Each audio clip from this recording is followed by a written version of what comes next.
Muy buenos días, muy buenas tardes, muy buenas noches, queridos oyentes. Sean ustedes bienvenidos a este su podcast de Historia de México. Bueno, de historia universal, porque hoy hablamos de un tema de historia universal, claro está. Antes que nada, pues muchas gracias por todo el apoyo que está recibiendo el podcast, tanto en Spotify, en todas las plataformas de podcasting, pues, y en YouTube.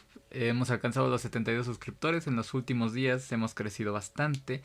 Y pues bueno, también en las transmisiones de Twitch nos está yendo bastante bien. Que por cierto, no olvides seguirme en el canal de Twitch porque estaré haciendo seguidos, no tan frecuentemente, pero sí uno que otro, hablando de algunos temas de historia de México. Y pues bueno, te dejo el link en la descripción, te dejo mis redes sociales y espero que disfrutes este podcast.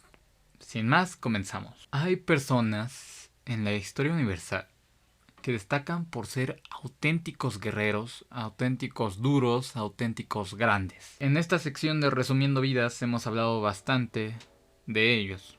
Hemos pasado por Gausu de Han, Juan Puyol García y por Sor Juan Inés de la Cruz, que quieras o no participó en una guerra, pero era una persona de convicciones y era una persona bastante ruda en su propio ámbito, a su propia forma, ¿no? Esta vez toca remontarnos hasta el mundo antiguo, específicamente en África, y más específicamente en el antiguo imperio de Egipto. Dentro de todos los faraones que pasaron a gobernar el imperio egipcio, destacan unos cuantos, ¿no?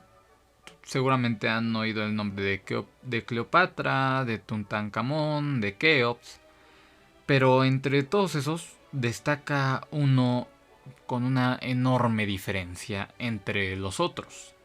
Su nombre, Ramsés II, Ramsés el Grande, Ramsés el Magnífico, aquel faraón al que probablemente se refieren, en la Biblia. Ramsés II no solo va a ser famoso por sus grandes historias en la batalla de la ciudad de Kadesh, que más adelante hablaremos de ella, sino que también va a ser un faraón que va a hacer una campaña, una propaganda impresionante de su persona. Ramsés era muy egocéntrico y para nadie queda duda de que lo era. En toda la ciudad se construían bastantes estatuas sobre él. Por eso va a ser famoso y porque ciertamente hay rumores, y lo más probable es que sea cierto, de que el faraón al que se referían en la Biblia, aquel al que le cayeron las pestes, fue Ramsés II. Es decir, que el faraón que se enfrentó a Moisés y que Moisés abrió los mares y aplastó a sus tropas junto con el faraón, se trataría probablemente de Ramsés II. En caso de que la historia de la Biblia hubiese sucedido, ¿no? Ramsés duró en el cargo como 67 años. 67 años duró en el cargo. Es el faraón con mayor longevidad. Murió a los 80 y tantos años, que para la época era impresionante, casi un inmortal. Ramsés va a tener una extensa familia, una enorme familia.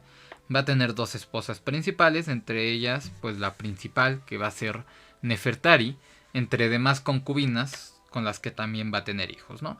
Ramsés tuvo centenares y centenares de descendientes. Si hacemos las cuentas, entre todos los descendientes, que superan la cantidad de 200 fácilmente, y su descendencia, y a la vez la descendencia de la descendencia, y así, probablemente tú que estás escuchando esto, eres descendiente de Ramsés. Pero Ramsés va a enterrar a la mayoría de sus hijos, o por lo menos a los 12 principales. Va a ser una persona bastante dura y bastante aguerrida. Va a ser un experto militar, pero con una expertriz y una carrera extensa. Tan solo está la batalla de Kadesh, entre otras batallas. Se contaba que él iba en las batallas montado en su carruaje, jalado por 2 caballos, y ciertamente un carruaje muy ligero, que era jalado por 2 caballos. Generalmente en esos carruajes estaba el conductor y el arquero, pero se cuenta que Ramsés la hacía de ambos. Probablemente, si hacemos una comparación a la actualidad, esos carruajes egipcios los podríamos comparar fácil con un auto deportivo. El carro era frágil, era de madera, era muy ligero y apenas si podía aguantar a 2 personas. Sin embargo, pues tenía un gran motor, que eran 2 caballos para un carrito ligerísimo, con 2 personas a bordo. Era un motor impresionante. Ramsés, con una visión de militar clara en sus inicios de su gobierno, va a mandar a construir una ciudad con el nombre de, adivinen qué, sí, de Ramsés, al norte de Egipto, por la zona del Cairo más o menos, la cual va a representar una ubicación demasiado estratégica. Al sur va a estar Libia y al norte va a estar Siria, los 2 principales enemigos de los egipcios. Entonces pues esa ciudad va a ser una ciudad enteramente militar, en la que van a haber almacenes, cuarteles, ciudadelas y demás construcciones orientadas a la militarización, a la guerra pues. El primer movimiento que va a hacer desde esa ciudad va a ser un ataque a la ya antes mencionada ciudad de Kadesh, ciudad que estaba en posesión de los hitianos, unas tropas comandadas por el rey Máltalas. En su camino a la ciudad de Kadesh, con 20.000 hombres a su cargo, Ramsés, pues ya llegando a la ciudad, va a ser emboscado y sorprendido por las tropas hitianas, que ya lo estaban esperando, con 40.000 hombres, es decir, lo doble de las tropas egipcias. Los van a tomar por sorpresa y centenares de soldados egipcios van a ser masacrados precisamente por ese factor sorpresa. Algunos estaban curando las heridas de los pies por tanto caminar, otros estaban alimentando al león mascota de Ramsés, y pues otros estaban alistando o estaban cotorreando. Quién sabe qué estaban haciendo. El chiste es que los sorprendieron. Al ver esto, pues en toda la confusión de la batalla, Ramsés va a salir heroicamente. Es preciso decirlo. Heroicamente va a salir Ramsés, montado en su carruaje como era de costumbre. Y va a soltar un aguerrido de guerra seguramente. Un grito de guerra. Un alarido de guerra. Así aumentando la motivación, por así decirlo, de los soldados, el ímpetu, la emoción. Algo despertó en los soldados, que pues estos tomaron las armas y se lanzaron contra los sitianos. Va a ser algo así como la famosa historia de Leónidas y los 300 soldados que se van a enfrentar al ejército persa, pero pues llevado al Medio Oriente, ¿no? Al final, los egipcios van a hacer huir a los sitianos. Va a ser una batalla impresionante. Ambos, bueno, el rey de los sitianos y el faraón, o sea Ramsés, van a firmar una tregua y pues ambos van a volver a sus ciudades. Eso sí, Ramsés va a entrar triunfalmente, pues tal vez no los había derrotado, no había conseguido la ciudad, pero sí había logrado una baja en su moral impresionante. Inmediatamente, dentro de su pensamiento propagandista y egocentrista, va a mandar a labrar en todos los templos de la ciudad la batalla. Por eso es que sabemos con tanta exactitud qué es lo que pasó, porque Ramsés lo va a mandar. Claro que seguramente estas narraciones están llenas de glorificaciones, pero pues podemos confiar tal vez en la palabra de Ramsés. Este va a ser el primer paso, o de los primeros pasos, o de los principales pasos para la propaganda que lo llevarán al estatus de un faraón dios. Porque va a mandar, como ya lo dije, a construir estatuas de su persona por toda la ciudad de tamaño enorme. Y va a construir un templo en su honor y en honor de sus hijos también, en el que también va a hacer mención a Nefertari, su principal esposa, en el que van a ver 4 estatuas de él sentado de 160 metros. Imagínense, con la tecnología de esa época era muy difícil, muy difícil. Se calcula que tardaron 20, 30 años. Para hacer una comparación rápida y que entiendas la ardua labor que representa esto, el monte Roosevelt, en donde se encuentran los famosos rostros en Estados Unidos, ya saben, entre ellos el de George Washington, llevaron, con los avances de la ingeniería moderna, 20 años. Llevaron 20 años en hacerse. Y estos pues aproximadamente se tardaron 30, 40 años. Fue una labor titánica. Claro está de que en los tiempos de Ramsés había toda una ciudad obrera. Y era una ciudad que estaba encargada de construir templos, edificaciones, tumbas, ya saben cómo eran los egipcios con sus construcciones, ¿no? El caso es de que este templo, además de cumplir la función de alabar a Ramsés, va a cumplir también la función de intimidar a los pobladores, ¿no? O por lo menos de recordarles la presencia que tenía Ramsés en el Medio Oriente. Porque en Nubia había una mina muy rica de oro. Entonces, por si los enemigos o algo así, rivales, no sé, vieran la grandeza de Ramsés. Era muy grande el templo. Porque realmente el templo estaba bastante escondido en esa zona. Pero era para imponer la figura del gran Ramsés. También va a ser una propaganda así tipo partidos políticos mexicanos, de regalar lonas así de no, en esta casa votamos por el PRI o en esta casa apoyamos a tal candidato. Va a ser algo así, porque en cada construcción que mandaba edificar un faraón, ¿no? Porque iba a decir hacía, pero realmente ¿cuándo iban a hacer una construcción así? Un faraón, cada vez que un faraón mandaba edificar una construcción, pues labraba su nombre, ¿no? Esta construcción fue construida por tal, ¿no? Y Ramsés lo que hizo fue mandar a tachar todos esos nombres, a borrarlos y poner su nombre. Va a ser una persona sumamente egocéntrica y que pues al final de cuentas toda esta propaganda de faraón lo va a llevar al estatus finalmente de Dios, ya que a su muerte los sacerdotes van a reescribir la mitología egipcia, pues para dejarlo como un dios, imagínense. Era algo impresionante. Y ya por último, lo que probablemente lo hace el faraón más famoso es la famosa historia del Éxodo contada en la Biblia.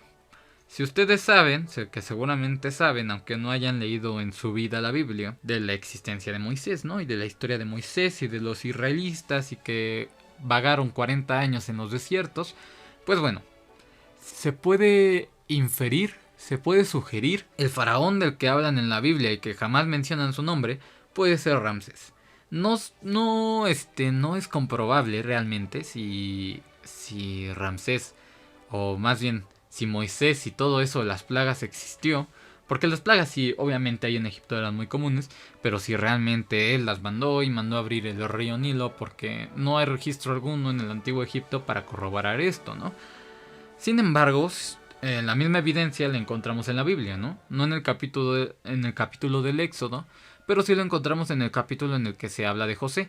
Ya saben, este tipo que es vendido por sus hermanos como esclavo, porque envidiaban creo que su mantita de colores, algo así. No sé, no trato de ofender a ninguna creencia, solo es de lo que yo me acuerdo. Y el caso es que pues José va a ser vendido como esclavo a los egipcios, y resulta que José en la cárcel demuestra un talento enorme por encontrar el significado de los sueños, ¿no? Los egipcios creían mucho en esto del significado de los sueños. De hecho, tenían un libro bastante extenso en el que decía el significado de cada tipo de sueño, de que si soñaban con esto y otro significaba esto, pero los sacerdotes egipcios no lograron encontrar respuesta alguna a los sueños del faraón en ese entonces, ¿no? Que se dice que es Ramsés II. El caso es que José, pues, resulta que es muy bueno adivinando sueños. En la prisión, a 2-3 compás suyos, a 2-3 prisioneros les adivina, o bueno, interpreta el significado de sus sueños y resulta ser verdadero. Entonces, obviamente Ramsés manda a convocar a este tipo y le dice los sueños. No recuerdo exactamente de qué trataban los sueños, pero en su conjunto José interpretó que significaba que venían 7 años de gloria económica para Egipto, 7 años de inmensa abundancia en alimentos, en riquezas, en oro. Pero después de esos 7 años iban a venir 7 años de desgracia, 7 años de, pues como lo llamamos hoy, recesión económica, 7 años de hambruna, de plagas, de no cosechas, de sequías, ¿no? Entonces, con estas interpretaciones, el faraón, entonces lo que va a ser el faraón de esta historia, que como yo les dije, supuestamente, solo suponiendo, es Ramsés II, va a mandar a guardar cantidades enormes de trigo a graneros para pues tener en los 8 años de sequía, de hambruna, reservas y no gastarse todo en los 7 años de abundancia. Resulta que era cierto que José pues tenía razón y que en los 7 años de sequía pues no va a haber hambruna, no va a haber caos en la población de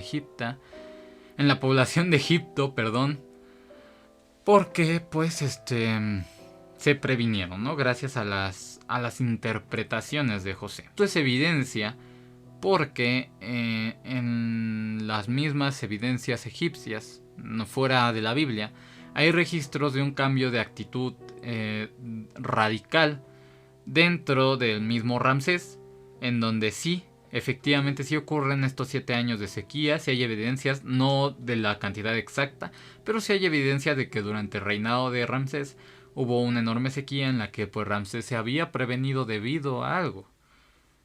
Pero lo de Moisés solo hay prueba de... Esto prueba no lo de que Moisés abrió el río Nilo, ni que Dios batalló contra el faraón y le mandó plagas, no.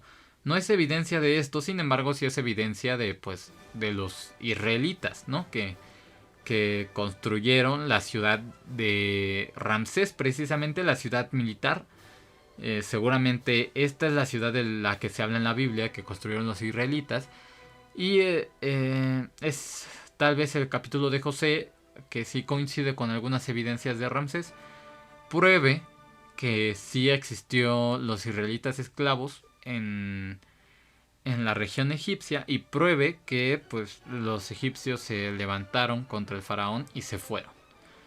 No prueba lo de Moisés, no prueba este aspecto divino, este aspecto de la cosmología cristiana, católica, pero sí prueba la existencia de esclavos israelitas en Egipto. Y también se prueba porque hay como ya lo dije, hay un cambio de actitud drástica en la actitud de Ramsés, debido a, se dice, a la huida de estos pobladores israelitas. Cambia de parecer.